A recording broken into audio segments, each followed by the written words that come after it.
ఇంకుడు గుంతలపై ప్రచారం చేసిన జలమండలి కాలనీ సంఘాలతో ఒప్పందం చేసుకుని కామన్ ఏరియాలో వేలల్లో ఇంకుడు గుంతలను నిర్మించింది. ఇలా నిర్మించిన కాలనీలో వరద నీరు భూమిలోకి చేరుతుండగా నిర్లక్ష్యం వహించిన చోట చెత్త చెదారంతో నిండిపోయాయి. అలాంటి వాటిని గుర్తించి మళ్లీ శుభ్రం చేసిన నిర్వహణ బాధ్యత కాలనీ సంఘాలు విస్మరించడంతో ఆయా ప్రాంతాల్లో నీటి కొరత తలెత్తింది. బోరు బావులు ఎండిపోయాయి. వరద నీరంతా మురుగు కాలువల్లో కలిసిపోతోంది.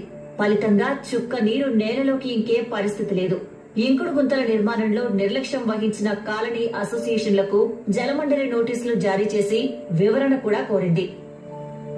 అయితే ఈ అవేర్నెస్ అనేది బోర్డు తరఫు నుంచి ప్రతి సంవత్సరం ఏదో ఒక విధంగా అందరికీ అవేర్నెస్ క్రియేట్ చేస్తూనే ఉన్నారు. అయితే క్రియేట్ చేస్తున్నంత మాత్రాన కాదు, 2016లో కామన్ ప్లేసెస్లో కూడా కాలనీలలో అక్కడక్కడ కాలనీ